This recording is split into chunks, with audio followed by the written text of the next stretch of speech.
आप मन से संबंधित व्याख्यान सुन रहे हैं।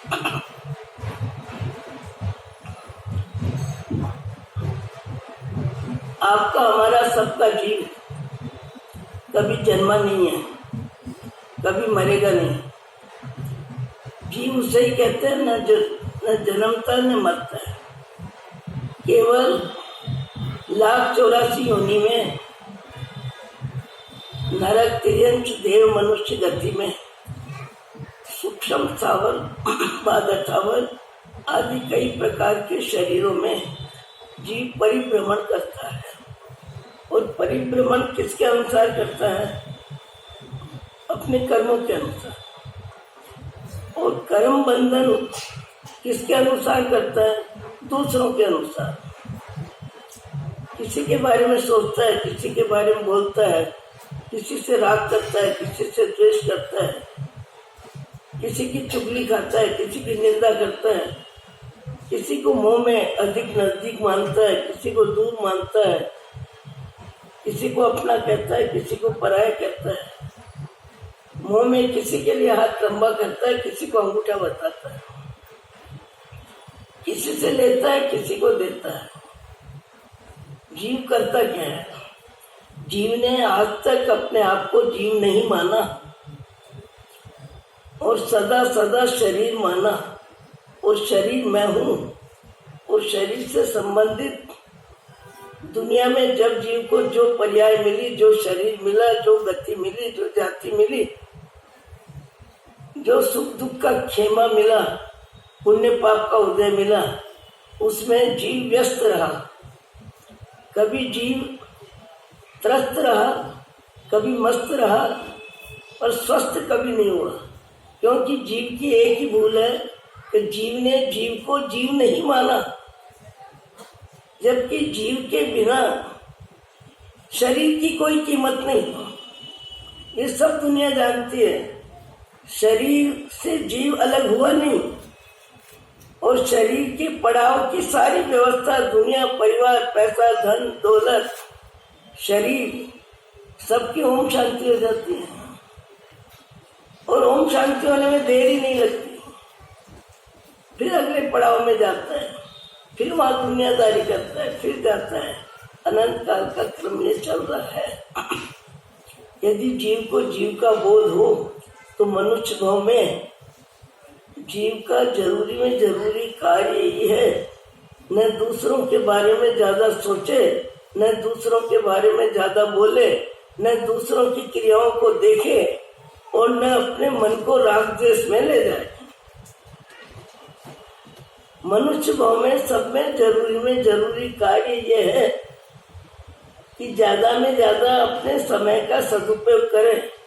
क्योंकि सदुपयोग करने के लिए मनुष्य भाव में चांस है।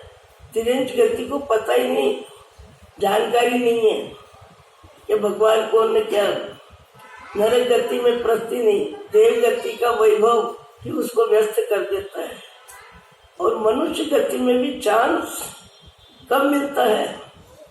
जब सद्बुद्धि आती है, जब सत्संग होता है, जब स्वाध्याय होता है, जब परमात्मा की भक्ति होती है, जब जीव को जानने की कोशिश करता है और परमात्मा के दर्शन करते हुए एहसास करता है परम गति में, परम स्वभाव में परमात्मा है। मेरा भी मूल स्वभाव यही है, मेरा भी मूल स्वभाव यही है, पर मैंने शरीर को मैं मान के अनंत परिभ्रमण किया। और अभी भी जब तक जीव को जीव का ज्ञान नहीं होगा, वहां तक जीव अज्ञान में, मोह में, आसक्ति में, अहंकार में, दुनियादारी में हर भाव में संबंध बनाता है। हर भाव में संबंध छूटते हैं, हर नए भाव में संबंध बनाता है। कभी नरक गति में, कभी त्रियंच में, कभी मनुष्य में और कभी देव में।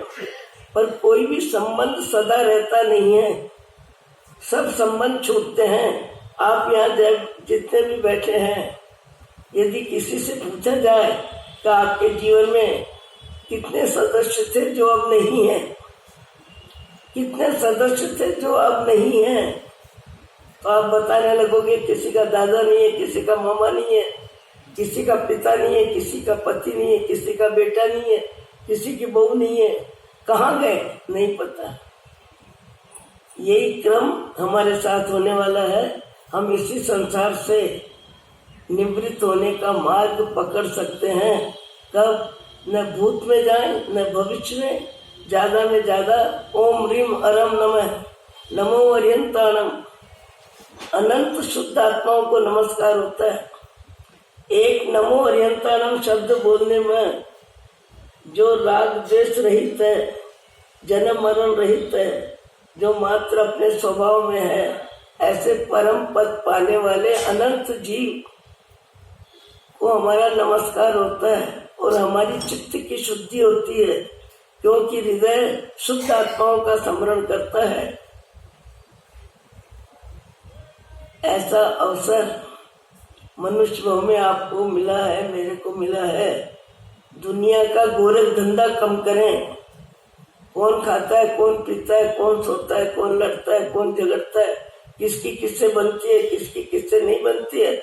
बाबा जी दुबले क्यों? जगत की पंचायती, और जगत की पंचायती में नए कर्म बांधते हैं और पुराने कर्म भोगते हैं। ये क्रम इस भाव में टूट सकता है, इस भाव में अज्ञान छूट सकता है, इस भाव में हमको आत्मा का ज्ञान हो सकता है।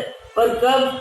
जब हमारी मति की गति परमात्मा की वाणी श्रवण करने में, सज्जनों की संगति में, संत साधुओं के संपर्क में आकर के आत्म तत्व को जानने की कोशिश करें। ओम शांति, ओम शांति, ओम शांति। मंगलम भगवान विष्णु।